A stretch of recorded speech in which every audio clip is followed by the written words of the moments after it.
Competencias docentes de la enseñanza en química, asentamiento del ATC en la espectroscopía de ultravioleta visible. Establecidas y consolidadas las muy diversas técnicas posibles de docencia en química propuestas para dar una calidad superior a la misma, allanando y facilitando el magisterio del alumnado, hemos desarrollado en ediciones pasadas una forma de aprendizaje que en cierta medida recuerda la conocida aprendizaje por servicio APS, la cual hemos acuñado como ATC. No es otra cosa sino un self-teaching aplicado a la instrumentación, en este caso la espectroscopía ultravioleta visible.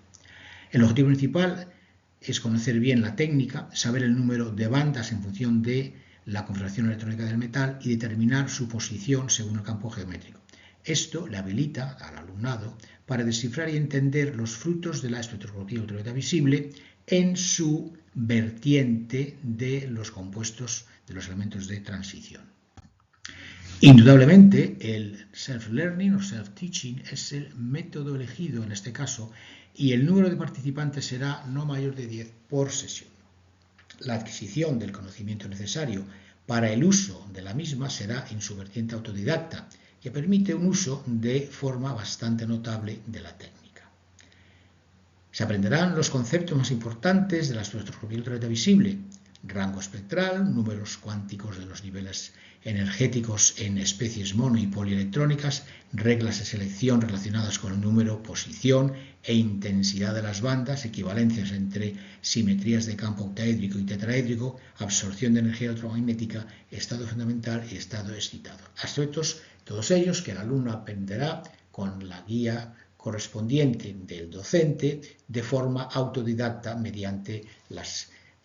técnicas de educación ya mencionadas.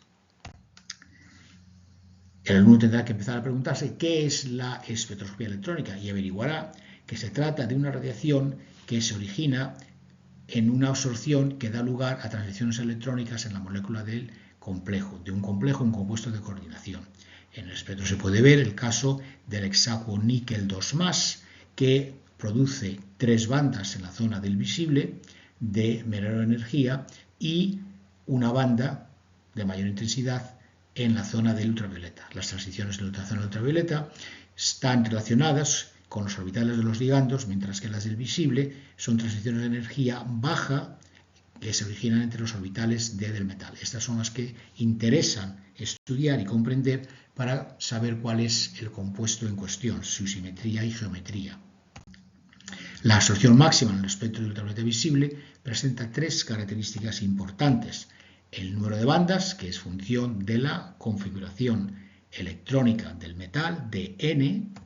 la posición de las bandas, que depende de la energía del campo, en los casos de los campos más frecuentes, octaédrico y tetraédrico, de delta octaédrico y delta tetraédrico, es decir, el campo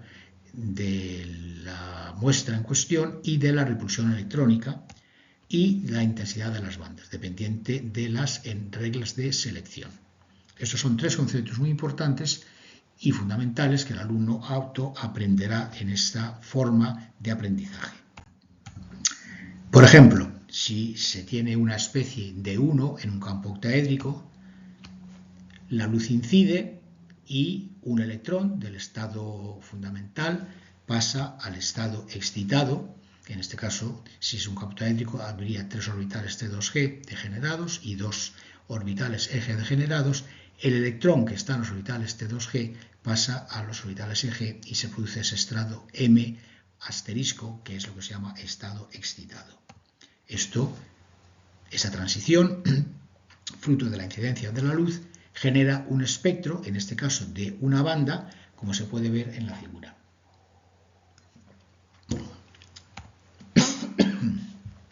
La transición es la transición T2G, un electrón, a EG, un electrón, en el compuesto de hexacuo titanio 3+. En especies polielectrónicas, aunque la situación es la misma, se complica, puesto que para las especies polielectrónicas es necesario definir números cuánticos globales, nuevos números cuánticos, no los números cuánticos habituales que conoce el alumno para especies monoelectrónicas con letras minúsculas N, L, M y S,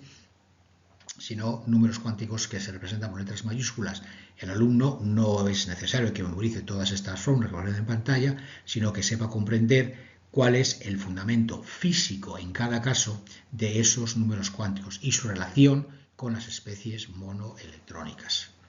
Da lugar a los números cuánticos L, S y J, el momento angular orbital, el momento angular de spin y el momento angular total J. Definidos los números cuánticos, se determinan los términos de las configuraciones de n desde D1 hasta D9. La de 10, por ser esféricamente simétrica, no da lugar a transiciones. El alumno observará que hay una serie de términos correspondientes cada uno a una energía determinada. En el caso en que se ve, en la figura no están ordenados por orden energético, simplemente están escritos de esa manera por otras razones que no vienen ahora al caso. Hay una serie de términos en rojo, este es en cada configuración el término fundamental, y hay unos términos excitados que son los que están en negro. En la parte en negro hay dos términos excitados que precisamente están también en rojo, y esto es porque puede haber transiciones entre el término fundamental y ese término excitado, 3F a 3P, 4F a 4P, por tener la misma multiplicidad de spin. Todos estos conceptos los adquirirá el alumno mediante un sencillo ejercicio de autodidacta. La relación entre los campos también se puede hacer y el alumno podrá deducir las equivalencias. No es necesario saber todas las configuraciones y todos los campos, puesto que hay formas de resumir todas estas configuraciones. Por ejemplo, en el caso que aparece en la figura, en los complejos octaédricos y tetraédricos, las configuraciones, por definir uno de los casos, el de la izquierda, D1 y D6 octaédrico es igual a D9 y D4 tetraédrico, y en el otro caso sucede lo contrario. Con saber uno bien y saber qué es lo que pasa, el alumno podrá saber en cada caso discernir entre los complejos que tengan esta configuración con ese número de electrones, y